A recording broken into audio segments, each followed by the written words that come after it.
Buenas tardes a todos y todas. Nos encontramos en una nueva edición de Protagonistas del Barrio en la Biblio Empalme Norte, Rosario, Argentina.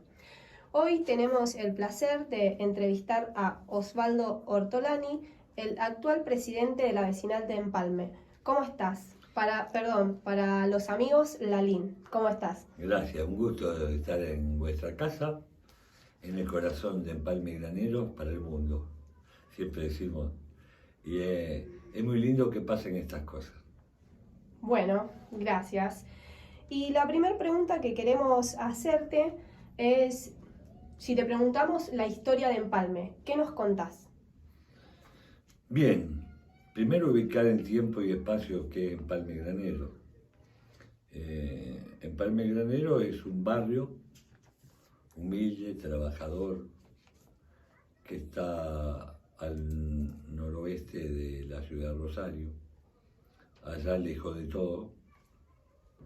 Se crió lejos de todo, pero lejos en serio, no lejos solamente por las vicisitudes políticas o de la vida.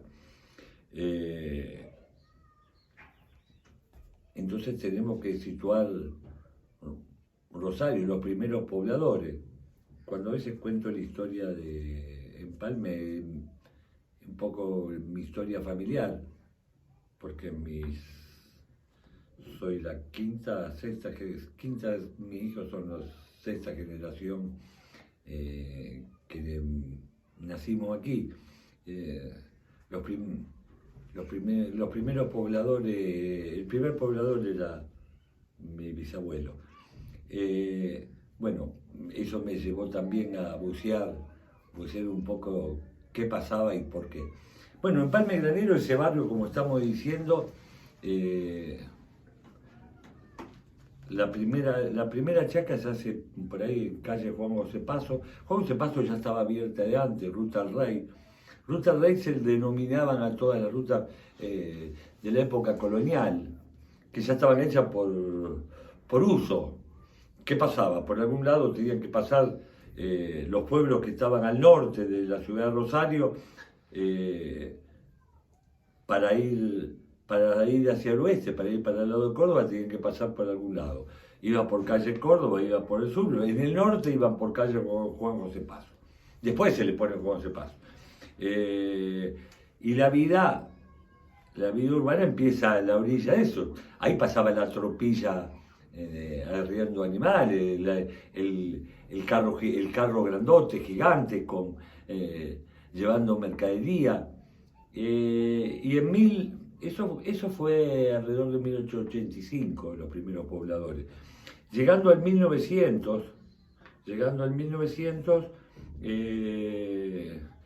empiezan los ferrocarriles, se hace una estación de trenes que en ese momento el único trabajo que tenía eran los vagones, las vías que venían del norte, para que no sigan de largo. En ese lugar se le hacía el cambio, el empalme de los vagones con grano para desviarlo hacia el puerto. Era el empalme de los graneros. Entonces el barrio toma el nombre de Empalme Graneros en esa época. El primer poblado aparece ahí alrededor de esa estación de trenes. Estación de trenes que queda en pie hasta el año 69, en el Rosariazo se enciende fuego, nunca se recuperó desgraciadamente. Bien, ahí aparece la primera almacén de ramos generales, la estafeta postal, donde vivía el jefe de estación, donde vivían los empleados. Empiezan a y se empieza a convertir un poco en un pueblo en el medio de la pampa. Te pregunto, ¿sí? hablaste de tu bisabuelo. Sí. ¿De dónde venían ellos? Ellos venían de Italia, de Recanate. Vinieron tres hermanos, uno se instala en Empalme, uno en Funes y otro en la zona de Fiserton. ¿Eso vino tu 1880. ¿Y se encontró con alguien acá o ya era la pareja? Bien, cosa importante. En esos tiempos cómo fue el casamiento. Hacía muy poquito tiempo había venido un paisano del pueblo de allá, de Italia, y entonces mi familia no quiere que cuente esta parte, pero vamos a contarla también, es parte de la historia. Lo invita a comer el paisano, y el gringo le dice, terminaron de comer, estaban tomando café. En la parte Gorriti al fondo, ahí donde están los edificios, todos los gringos paraban por ahí. Ajá. Todos los gringos paraban por ahí, estaban en inquilinato y después se iban a internar a La Pampa, algún pueblo donde llegaba. A ellos les tocó acá, era capaz que por suerte, porque cuánto tenían encima. Y don Giovanni le dice a don Giuseppe, llaman a Nazarena, una de las hijas de don Giovanni, y Nazarena ven per qui, y tú eliges, o te casas con el Giuseppe o te va al convento de monja, tomate tiempo, y seguramente me imagino la cara de esa nena, y no, levantá los platos y decime. Claro, le dio el tiempo hasta que lleve. Bueno, la Nazarena dijo que sí, tuvo 17 hijos. Si hubiese ido al convento hubiese sido otra historia. Sí. Bueno, pero era una forma de vida, una forma de las relaciones, era así. Y volviendo a Empalme, bueno, muchos de esos hijos, 3 fallecieron de muy chiquitos, 14 vivieron acá y cada uno tenía un oficio, uno era carrero, mi abuelo era el domador y pastero, porque sembraban alfalfa. El capital que tenían los gringos en esa época era tener hijos, no había otro capital, mano de obra. Cuanto más mano de obra tenés, más va a crecer, más pasto cortá. No tenían ni empleados, ni había esclavitud, ni por lo menos en esta zona. Entonces, ¿vos llegaste a conocer a tu bisabuelo? A mi bisabuelo no. A mi bisabuelo no lo conocí. Tengo el nombre del bisabuelo. Hay una escuela que tiene el nombre de mi bisabuelo. Era un autodidacta. Parte de la historia de ahora te llevo porque hay un hecho de conmoción en la década del 10, del 20. Él personalmente era muy católico, muy chupacirio, le decía los otros parientes que no eran tanto, pero era muy progresista. Él tenía 2 hectáreas, no era un terrateniente. Eran 2 hectáreas que había que laburar. Una de esas hectáreas la dona para hacer la primera biblioteca, Libertad. Y entonces, tenemos que entender algo, saber algo. El siglo XX, en Empalme Granero hubo 17 inundaciones. Esa desgracia marcó muy profundamente la historia de nuestro barrio. Y siempre digo que esa desgracia nos nutrió, nos endureció y nos hizo crecer. Porque después de cada una de esas desgracias nos juntamos y crecemos cuando nos juntamos. Entonces, nos juntábamos para ver qué se hacía, si se hacía un agujerito en el terraplén, qué pasaba. Y entonces después la gente se juntaba por algo y ya que está, ¿por qué no hacemos otra cosa? Ya que está. Bueno, y en el 18, 19, y vienen oleadas de gente. Empalme Granero empieza a crecer en el 1900, más fuerte relación de que era campo cortando de alfalfa y las 10 casitas alrededor de la estación de servicio, que era un almacén de ramos generales, al costado de un almacén de ramos generales. Entonces en ese tiempo, esto viejo, en 1905 empieza el primer poblado, 1915, Guerra Mundial, empiezan a haber oleadas oleada de gringo, gallego, alemán, italiano, polaco, a instalarse a Avenida La Pampa. Muchos les tocó venir a vivir por esta zona. Y esa gente con muchas ideas también progresistas, el anarquismo muy profundizado, toda idea innovadora. Bueno, y se juntan este grupo de gente y van a pelear para que haya una escuela. Porque la escuela estaba en verano abajo de un árbol en la casa de don José, y en invierno estaba dentro del galpón.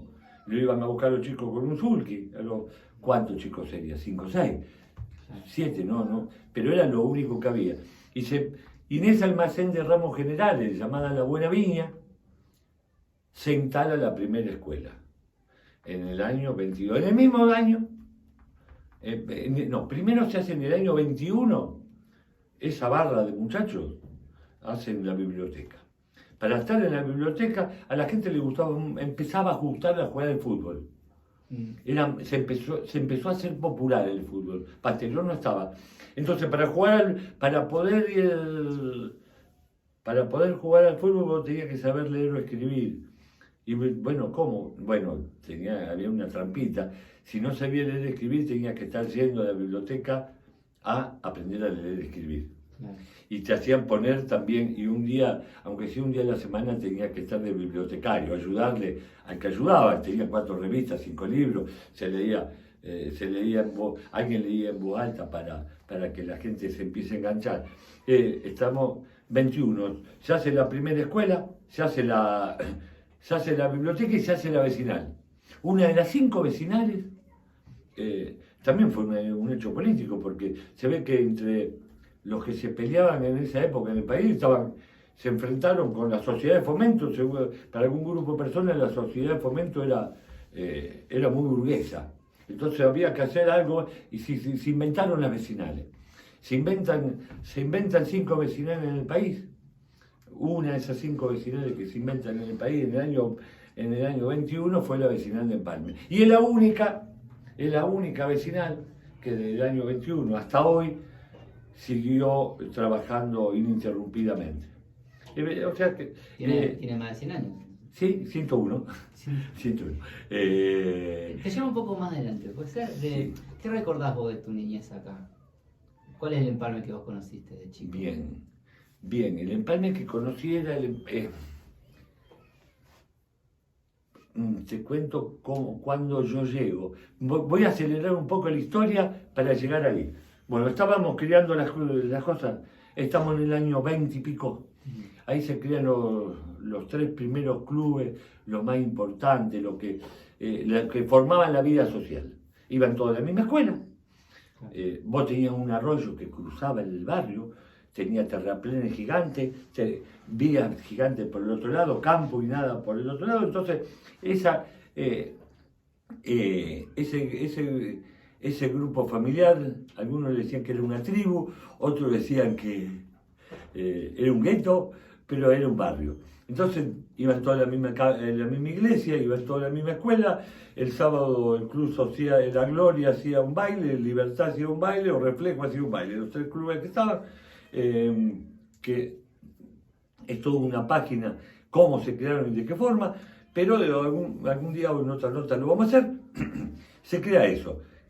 Ese Empalme hasta ahí era gringo, totalmente gringo. Esta parte de la Pampa húmeda, de esta llanura, era muy gringa hasta esa época. O sea, quería decir que era mucho inmigrante, estaba conformado. 100%, claro. No, 100%. 100%. Cosa que ahora, ¿cómo lo veía yo?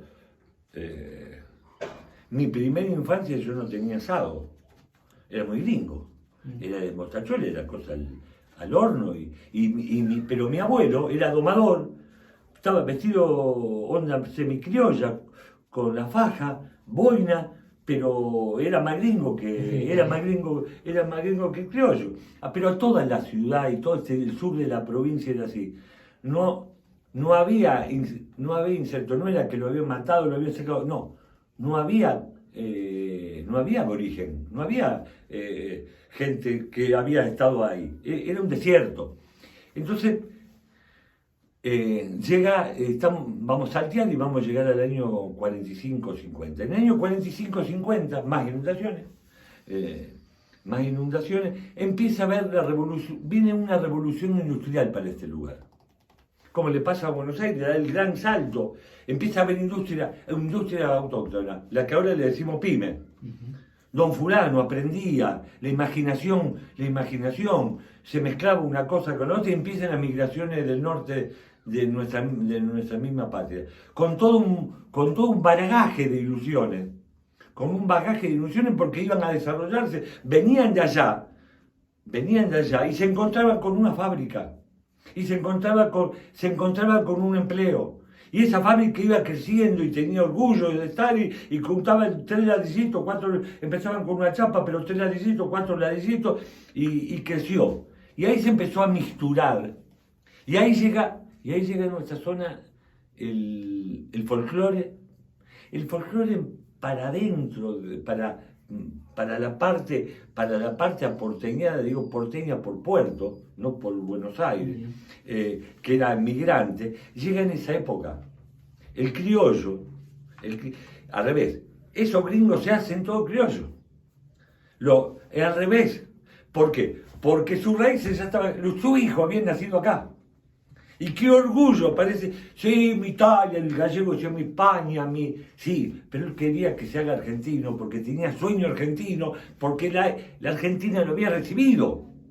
Y la Argentina le estaba dando el suelo para que crea su chico. Bueno, y en esa época viene el folclore muy fuerte. Viene, bueno, el gran salto cordobés, con los lugares... lo tenés cerca de casa, como él, a Cosquín. Bueno, Cosquín fue revolucionario. Cosquín es una revolución dentro del país. Le abre la puerta a un salto cualitativo y cuantitativo del folclore que embellece y lo pone en un nivel. La camada en ese tiempo, la camada de artistas del folclore, es para seguir recordándola, analizando, y uno personalmente no puedo entender cuántos artistas, pero de condiciones extraordinarias aparecieron. Bien, y acaso Empalme se empieza a hacer, a meter así. Empalme, siempre que llega a Empalme, pasan 10 años, siempre tuvo una curva evolutiva, demográfica grande. A cualquiera, aquí va a encontrar mucha gente que yo vine al barrio cuando no había nada, cuando era todo campo. Siempre fue todo campo, pero claro, ahora ya no queda mucho campo.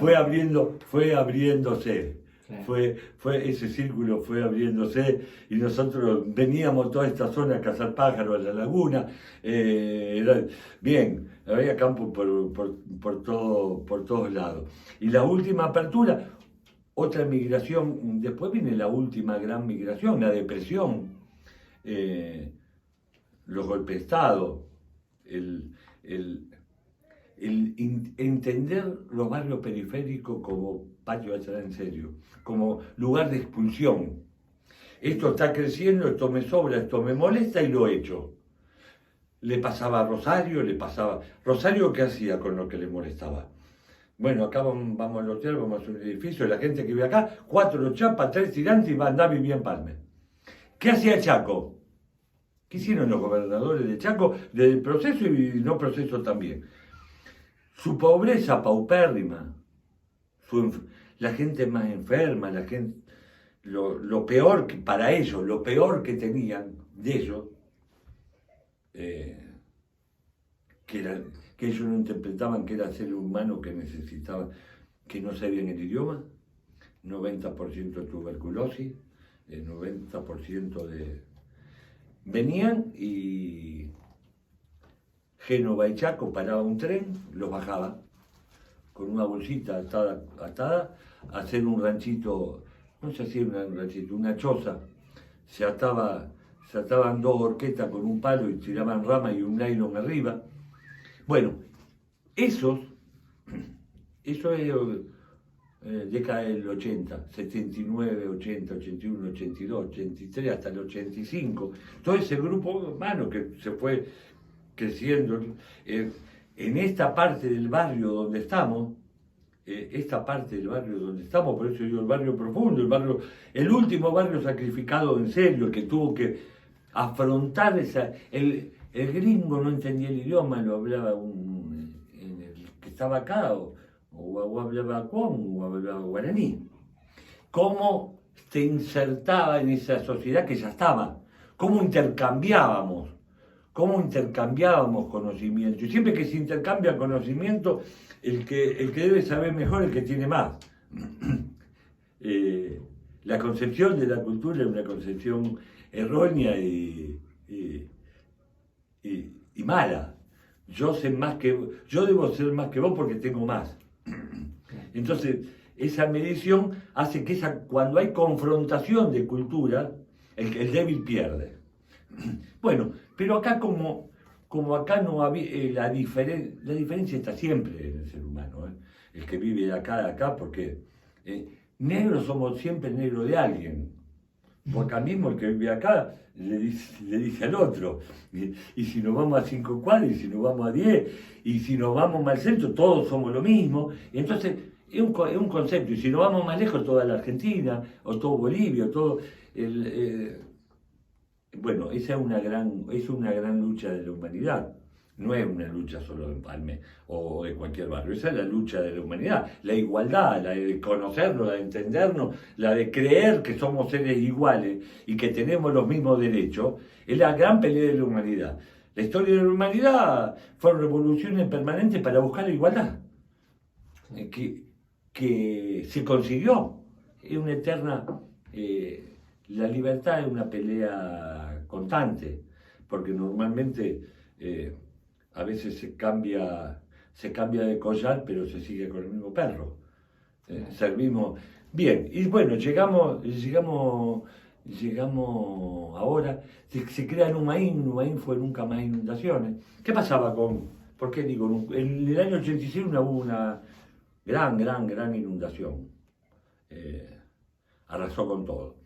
Bien, ¿y qué pasaba te estaba diciendo, distintas extracciones, distintos orígenes, distintos clubes?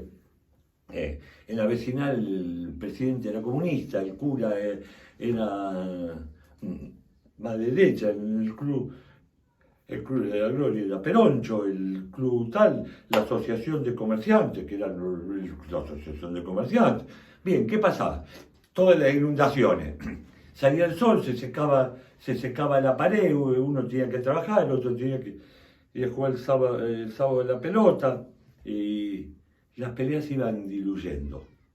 En el 86 hubo un grupo de jóvenes, éramos jóvenes, que entendíamos todo eso porque lo estábamos hemos vivido 12 veces en nuestra vida, o 10. Entonces dijimos, bueno, esperá, no tenemos que ser sectarios. No, acá... Y entonces decíamos, el agua fue democrática, nos mojó todo. Los que tenían mucho, pero yo perdí mucho. Sí, vos perdiste mucho, pero yo que tengo poco, perdí lo mucho que tenía, que era lo único. Entonces, por eso es democrática, por eso la inundación fue democrática, no hizo pelota todo. Y entonces, acá teníamos que participar. Entonces le bajamos un poco, no a las trompadas, pero le hicimos entender, bajate de la soberbia, bajate del pony. Padre, usted bueno, dale la mano al comunista, don... ¿Con quién estás vos? ¿Qué grupo era? Eso se llama Numaín, nunca más inundaciones. Eso fue una creación muy espontánea y no era cómo lo creamos. Había una necesidad, eso se creó al revés, eso sí que se creó de abajo para arriba. Todos se pelearon con sus dirigentes de lo que sea, más, el cura se pelea con el obispo, el comunista se pelea con el jefe del coso, el peronista se pelea con el gobernador, todos nos peleamos con arriba, y entonces por eso se formó un abajo muy sólido. Y entonces empezamos a tener código, que el más importante es el que está al lado mío. Eso fue una construcción. Y entonces, gracias a eso empezamos, estamos hablando del 86, 98% del barrio sin pavimento, 70% agua potable, sin cloaca, bombista alguna y cuando podía, una sola escuela, desbordada totalmente, la escuela con la currícula más grande de la provincia. Entonces, si vos querías, estaba todo por hacerse. Todo por hacer. Entonces cada cosa esa empezó a ser una pelea. ¿Cómo hacemos la escuela? ¿Cómo hacemos otra escuela? ¿Cómo hacemos un comedor? ¿Cómo hacemos un dispensario más? Porque ese barrio había crecido. Entonces fue la pelea constante.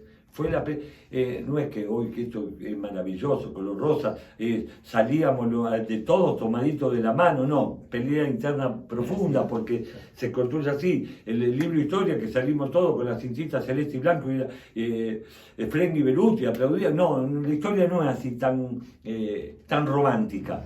Pero dentro de ese no romanticismo era romántico, porque todos empezamos a entender de qué se trataba.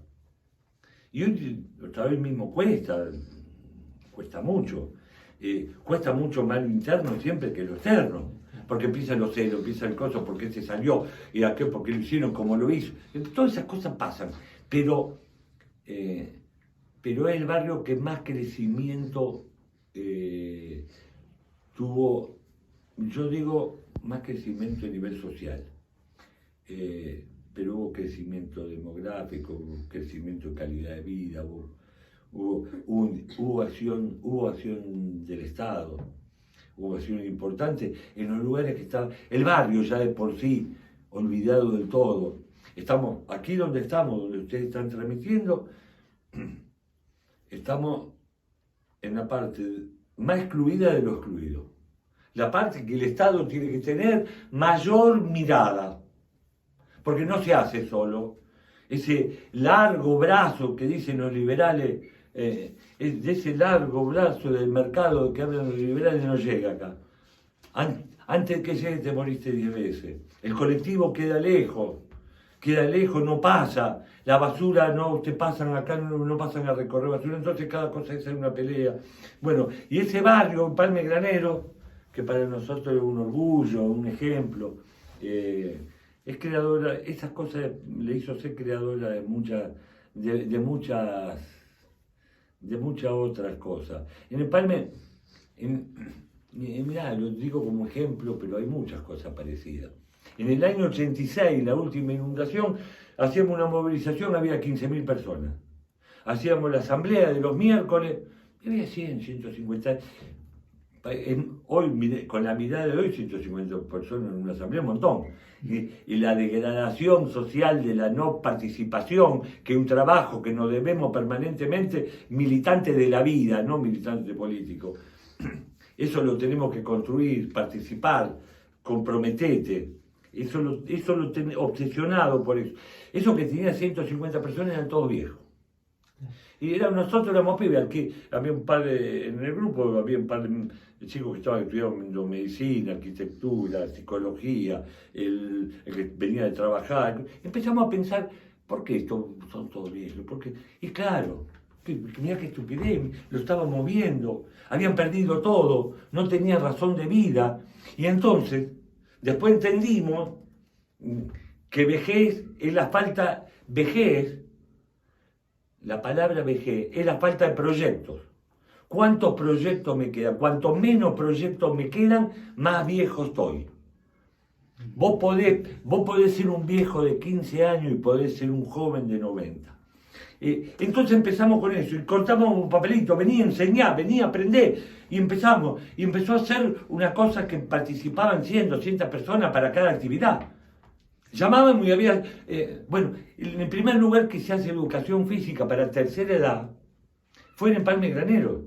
Fuimos a hablar con la gente de PAMI, y nos enteramos que tenían un profesor, y el profesor estaba así. Fuimos a hablar con el interventor, y bueno, sí, sería muy lindo, muy bueno, pero ¿cómo vamos a poner a la gente grande, mayor, haciendo gimnasia? ¿Qué médico me va a filmar? ¿Qué médico va a filmar que tenga que hacer gimnasia. Con nosotros estaba un médico que estaba medio loco, pobre, sigue estando medio loco, gracias a Dios, y sigue estando con nosotros. Había su vida, y dice, miren, yo tengo 1100, 1100 viejos del barrio, él lo tenía capitado. Y dice, miren, yo le garantizo, no, en un mes tendré 500 consultas. O sea que hay 500 personas que vayan a hacer gimnasia, dice. Y agarra le dice, entonces le dice, ¿y si se muere alguien? Y sí, los viejos no morimos, dice. Los viejos no morimos atándonos los cordones, bañándonos, haciendo popó, haciendo el amor o pescando. Seguramente en alguna oportunidad tendremos la desgracia que nos pase eso, y va a ser muy lindo porque se murió viviendo. De eso se trata la vida. Sí, sí. Lalín, en un momento mencionaste, y me quedo con eso, y es muy valioso, que lo que importaba es el que tenés al lado. En sí fue una semilla en tierra fértil, porque hoy, digamos, este sector, como bien mencionaste anteriormente, periférico, de lo periférico, justamente está relacionado a eso, al estar garantizando el derecho que necesita el de al lado. Así que quiero felicitarte por ese momento histórico que ustedes tuvieron en ese año. Fue para mí, en mi caso, algo que representa hoy en día acá en Empalme. Bien, para nosotros un orgullo y una alegría. Lo hacemos,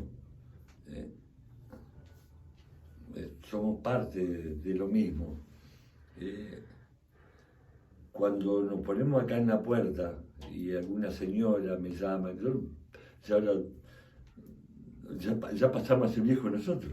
Entonces cuando una señora que es grande, pero no tan grande, y te habla porque yo llegué, seguramente estuvimos haciéndole de comer en algún tacho de 200 litros al papá o al abuelo. Pero, ¿qué edad tenés? 66. Pero no, eso no es lo, por favor, que no se malinterprete, todo lo contrario.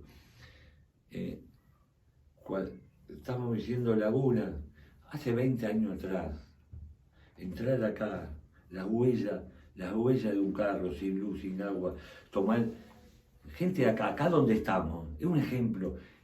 Acá a 3 cuadras tenemos el arroyo, ir a buscar con un balde agua que venía del arroyo, hasta hay lugares todavía que los cañitos de agua se van enganchando y están adentro de una zanja. Estamos en un lugar, todo esto, el grupo humano que está trabajando acá, el grupo humano, estar acá es hablar de salud. Esto es hacer salud. No solamente ponerle baja lengua y ver cómo anda. No. Esto es salud porque es preventivo. Esa canchita. Estamos viendo casa de 2 plantas. Casa de 2 plantas. Y estamos viendo los chicos con el guardapolvito para ir a la escuela. Y entonces yo me emociono fácil, y aparte estoy viviendo en lugares que son de emociones. Hay que ir a la vecinal, hay más de 50 talleres, 20 chicos haciendo estos días allá, 15 allá, 20 allá, 30 allá.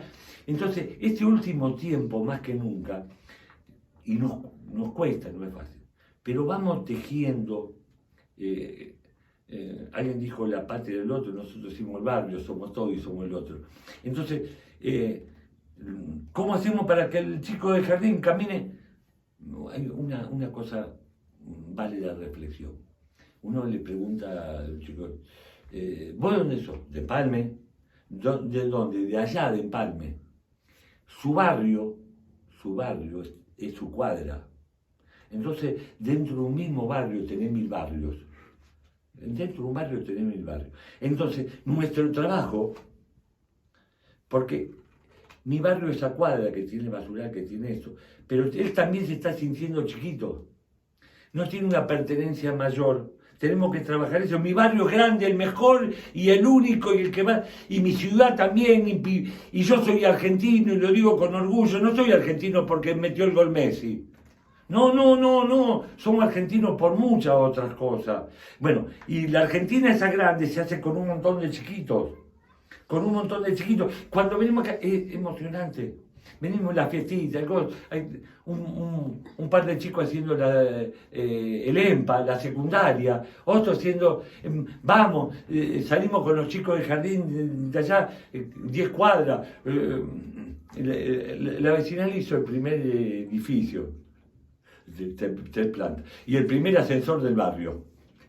Bueno, hicimos una charla linda, hermosa, con todos los chicos de la escuela y le explicábamos una cosa a la otra. Bueno, después al final hacemos la reflexión. Bueno, ¿qué tal? ¿Qué les pareció? Lindo, habíamos tomado, comido. Bien, ¿qué les pareció? ¿Qué fue lo más lindo qué fue lo más lindo que encontramos? El ascensor. Estaba en el ascensor. Bueno, Está bien. Bueno, te agradecemos que hayas venido acá a este lugar que ya conocías, la Biblioteca Empalme Norte. Y bueno, si nos quisieras dejar un mensaje para aquellos pibes del barrio que quizás no vivieron toda esa historia, pero que están viviendo ahora, y qué te gustaría o qué le quisieras dejar. La otra pregunta era qué sueño. Claro. Bueno, primero, no dejemos de soñar. La felicidad, a veces voy a dar una charla en una escuela y comenzamos diciendo qué querés tener para ser feliz. Y uno sale y dice un auto, uno dice un avión, el otro una pelota de fútbol. Y cada uno dice algo hasta que alguien dice mi mamá. Hasta que alguien dice yo quisiera tener mi mamá. Y entonces, en base a eso, recharlamos entre todos que es la felicidad. Y la felicidad, como la vejez, la falta de proyecto, la felicidad es la falta de sueño. ¿Sí?